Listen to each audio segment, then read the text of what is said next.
Se ouvires a voz do vento, chamando sem cessar, se ouvires a voz do tempo, mandando esperar, a decisão é tua, a decisão é tua.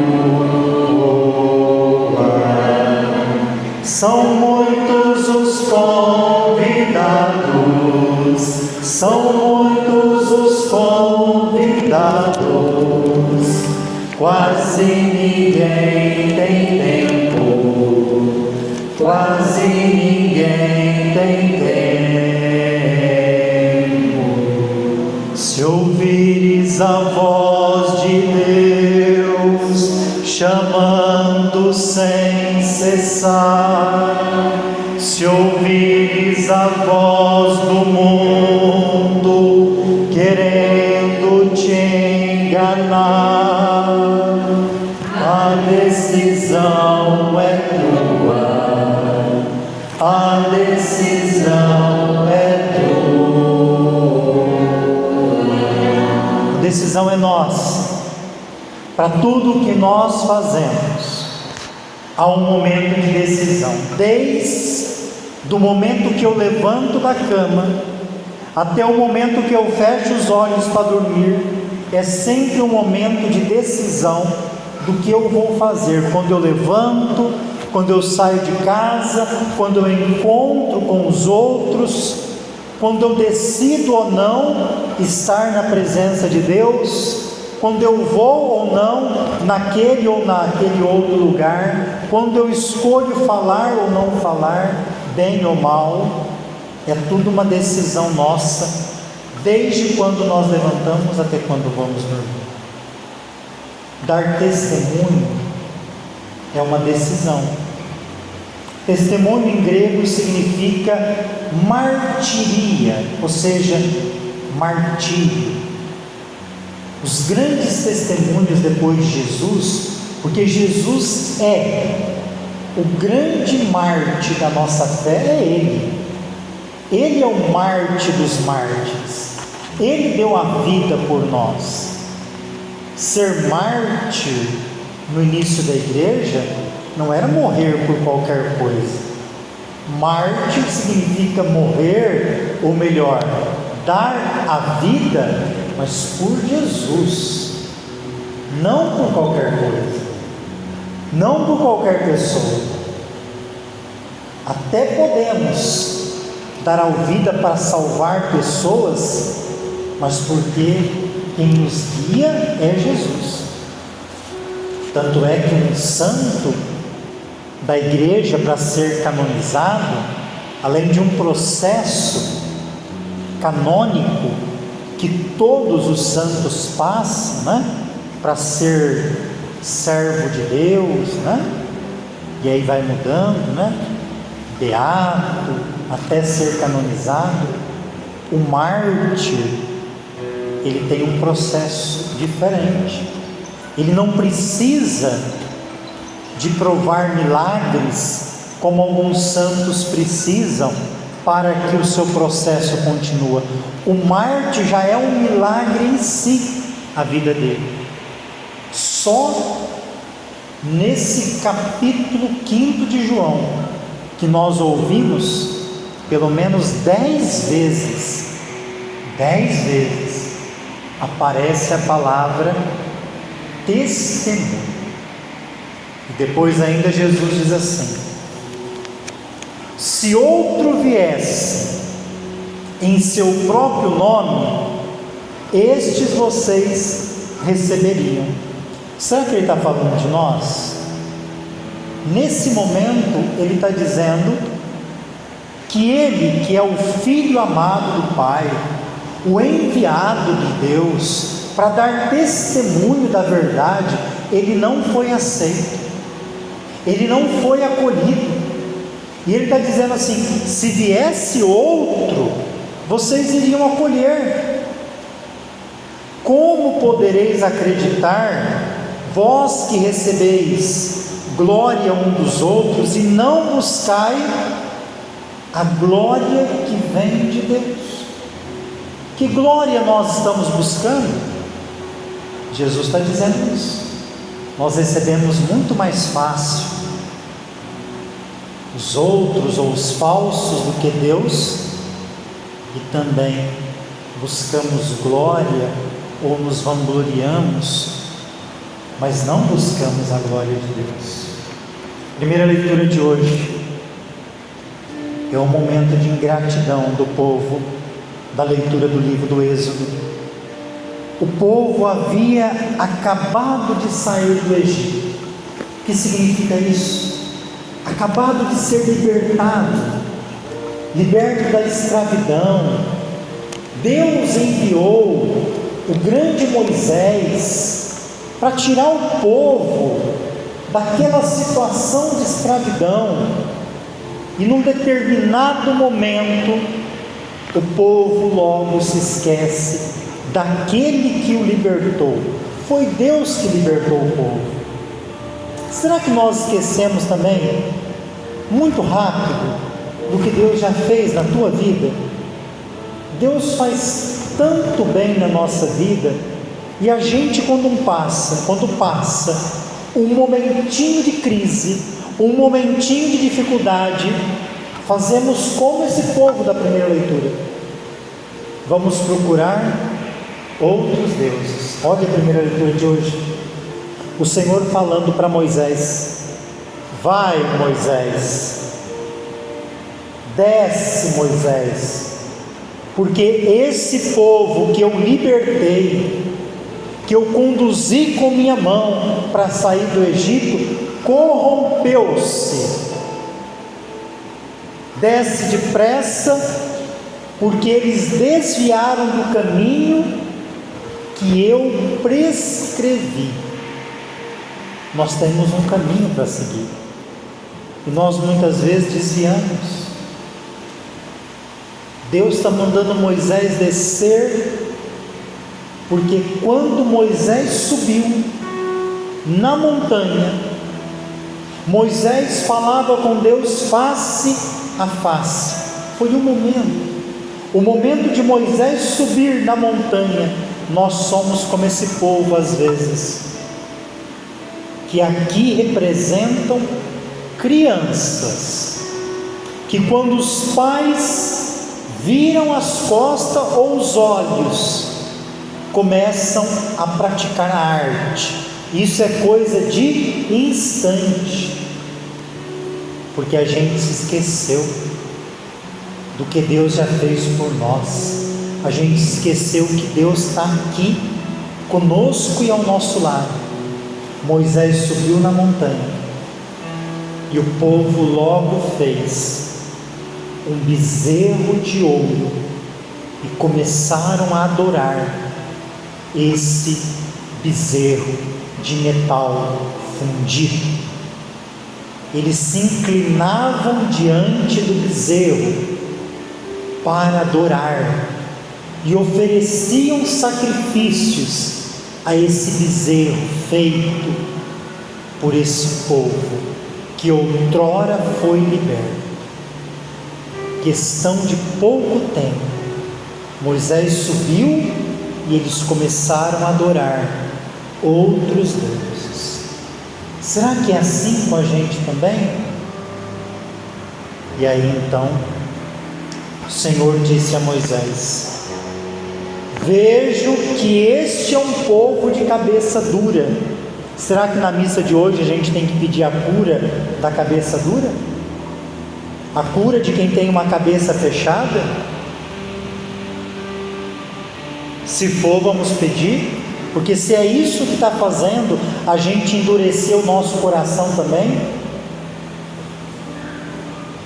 que a minha cólera inflame contra este povo e o extermínio. Essa foi a primeira mensagem de Deus. A partir de agora nós vamos ver a intercessão de Moisés.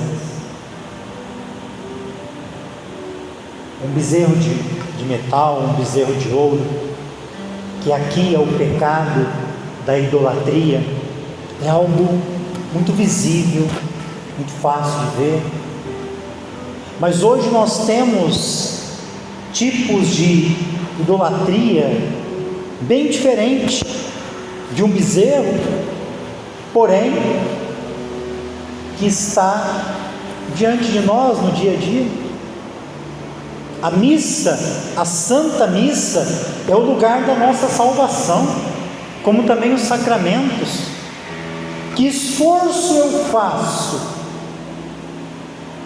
para vir me encontrar com Jesus na missa? Eu acho triste quando alguém acha que vir na missa é um peso, que vem porque é lei da igreja, que vem por obrigação. Por obrigação você não devia vir. Eu venho porque eu amo a Deus. Eu venho porque quando eu sou cabeça dura, esse Deus nunca deixa de me buscar, está sempre comigo, e é um minutinho que eu venho, é uma hora que eu venho para estar com Ele, para agradecer. E tem gente que faz e reclama do tempo de vir, da dificuldade de vir. Olha a idolatria. Quantas horas as pessoas viajam? São horas, né? Na verdade, algumas pessoas viajam dias, ficam em barracas. Aqui, você para vir nessa missa aqui, alguém ficou em uma barraca para vir na missa? Levante a mão se alguém ficou numa barraca, dormindo para esperar a hora da missa. Alguém ficou? Não, ninguém ficou. Passa dias, dorme em barracas, às vezes fica sem tomar banho. Tudo isso, nada contra, né, os artistas, tudo isso para participar do Lollapalooza e pagar muito caro para entrar, mas na missa a gente não se esforça. A idolatria de pessoas que idolatram certos artistas, que até dão a vida pelo artista, não dá para entender. Nunca vai ter um contato com essa pessoa, e Deus nos permite ter um contato com Ele. Olha quantas idolatrias nós já estamos vendo, só falando disso. A idolatria é tudo que eu coloco no lugar de Deus, tudo que toma o lugar de Deus. Não que não tenha coisas importantes, é claro que tem, mas o lugar de Deus não pode ser mais um lugar importante na minha vida. O lugar de Deus tem que ocupar o lugar principal, essencial na minha vida. A gente troca o Senhor por qualquer coisa, é a tentação. Esse povo foi tentado em fazer o bezerro de ouro. Qual que é o bezerro de ouro que você está fazendo? A gente respeita todo tipo de espiritualidade, né? Apesar que espiritualidade é uma coisa boa. Espiritualidade é uma coisa boa. Nós respeitamos toda manifestação religiosa, mas se eu estou aqui na igreja, eu tenho que acreditar.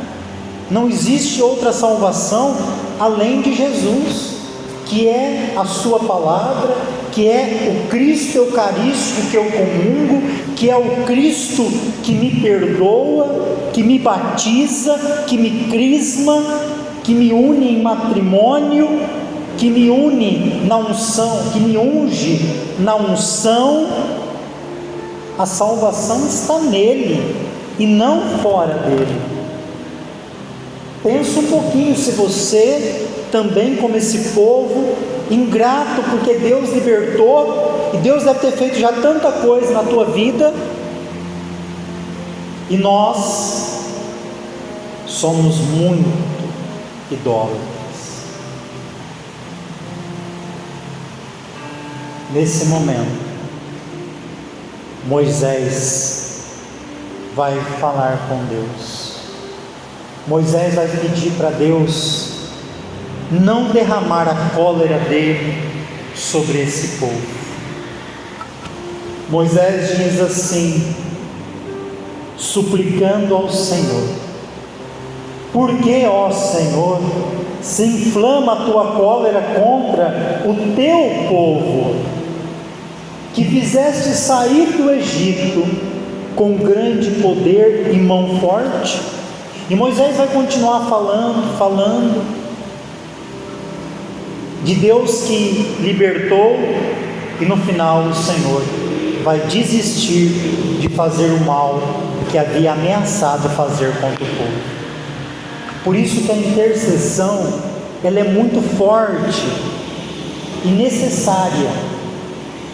Uma mãe e um pai têm obrigação de interceder por filho, se o filho não está indo bem, se o filho está buscando outras coisas, se o filho está longe de Deus, o pai e a mãe têm obrigação.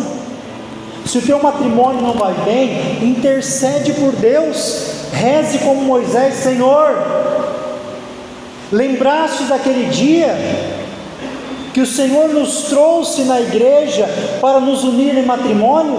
Foi o Senhor que quis. Agora nós estamos passando essa crise no matrimônio, nos ajuda, Senhor. É a tua oração, é a tua oração de intercessão. Talvez você parou de rezar assim, continue. Rezar pela tua família, a família de hoje cada dia mais distante, os parentes cada vez mais distante, só interessado em bens e bens e bens, idolatria. Às vezes parentes muito próximos, até irmãos, que passam dificuldades e não são ajudados pela família, mas a hora de gastar dinheiro com outras coisas, abre a mão com facilidade. É Jesus falando para a gente. Que testemunho nós estamos dando?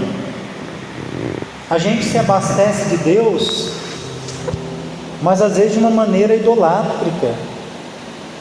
Eu não venho aqui na igreja para buscar Deus, para receber as suas bênçãos e querer sair para fora da mesma forma. A missa aqui, dentro do templo, ela só começa. Lá fora, ela não termina, ela continua. A missa só deveria terminar quando você morrer. E Deus vai te acolher, porque você está fazendo da tua vida uma missa. Começa aqui, continua na vida e termina na morte. Por isso que a oração eucarística reza.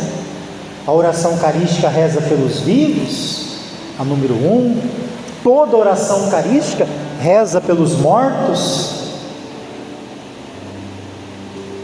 A idolatria nos afasta de Deus. Havia um cientista que ele era bitolado, preocupado em mudar o mundo. Não que não seja bom, né? Consertar o mundo. Mas às vezes quando a gente quer consertar o mundo, uma das nossas pretensões é querer que o mundo seja consertado a partir das minhas ferramentas, ou seja, do meu modo. E esse cientista, casado, com filhos, ele passava o dia, a semana, o mês no seu laboratório pensando, fazendo fórmulas, tratados para consertar o mundo. Sabe aquela pessoa que vive uma rotina? Ele chegava em casa, mal cumprimentava a esposa, os filhos. Ele era tão fanático que dentro da casa ele tinha um pequeno laboratório, porque ele continuava o serviço dele lá do seu laboratório. Ele continuava em casa. Ele não estava preocupado se ele tinha uma família, porque tudo ele resolvia com dinheiro. Os filhos eram educados com dinheiro. E ele tinha orgulho de falar: nunca faltou um computador, nunca faltou um celular de última geração para o meu filho que estuda nas melhores escolas. Mas ele nunca teve um tempo para brincar com seu filho. E assim com a sua esposa, preocupada em consertar o mundo, não tinha tempo para Deus. Se não tinha tempo, se uma pessoa não tem tempo para a família, como que ela vai ter tempo para Deus? A pessoa que tem tempo para a família, ela vai ter tempo de sobra para Deus. Quem não tem tempo para a família, não vai ter tempo para Deus. Ou se tem, é uma fuga. Um dia, esse cientista na casa dele, tentando consertar o mundo, ouviu a porta do laboratório fazer assim, bater. E ele logo se assustou, abriu, abaixou a cabeça e viu que ali embaixo estava o filho dele. Demorou até para ele lembrar o nome dele. E aí o filho abriu a porta, o filho estava na porta, e ele falou: o que você quer? E a criança: pai, eu quero brincar, vamos brincar, vamos brincar. E o pai preocupado em consertar o mundo. Primeira coisa que o cientista, muito inteligente, dinâmico, pensou: como que eu vou fazer para despistar esse moleque? Ele virou e viu um mapa do mundo do lado dele. Logo ele pegou aquele mapa e falou assim: filho, eu vou cortar esse mapa em pedacinho. Cortou, misturou e disse para ele: ó, tá aqui, isso aqui é um quebra-cabeça, eu quero que você vai lá no seu quarto, não é aqui não, porque aqui você vai me atrapalhar, e monta esse quebra-cabeça, quando você voltar, aí a gente brinca. O pai sabia que aquela criança não conhecia o mapa do mundo, e que ele ia demorar tempo, ou nunca ia conseguir consertar, ou seja, nunca ia voltar para brincar. Essa criança, meu irmão, minha irmã, é Deus que às vezes bate na tua porta, querendo a tua presença. É Deus que bate na tua porta, e você tão preocupado com tantas coisas, não com Ele, e Ele bate como uma criança, querendo brincar com você. E nós às vezes fazemos como cientista, damos uma desculpa para Deus, mandamos Ele embora da nossa vida. Só que Deus nos surpreende. Minutos depois, aquela criança voltou a bater na porta. O pai abriu, rabugento, e falou: o que você quer, meu filho? Eu já não falei para você ir montar o quebra-cabeça do mapa do mundo? E ele falou: papai, eu já terminei. O pai ficou assustadíssimo: como que você montou isso, sendo que você não conhece o mapa do mundo? Papai, você tem razão, eu não conheço o mapa do mundo, mas eu me lembrei que aquele mapa do mundo, quando o senhor pegou, atrás dele, eu lembrei que tinha a figura de um homem, e quando o senhor me deu o mapa, eu não comecei a consertar pelas peças que tinha a foto do mundo, porque eu não conhecia, eu virei as fotos de ponta cabeça, e eu comecei a consertar, a montar a figura daquele homem, que eu conhecia. Quando eu terminei de montar a figura daquele homem, que era a figura de Jesus, aí eu virei o mapa, e eu percebi que eu tinha consertado o mundo. Se você quer consertar alguma coisa na tua vida, comece a partir de Jesus. Louvado seja o nosso Senhor Jesus.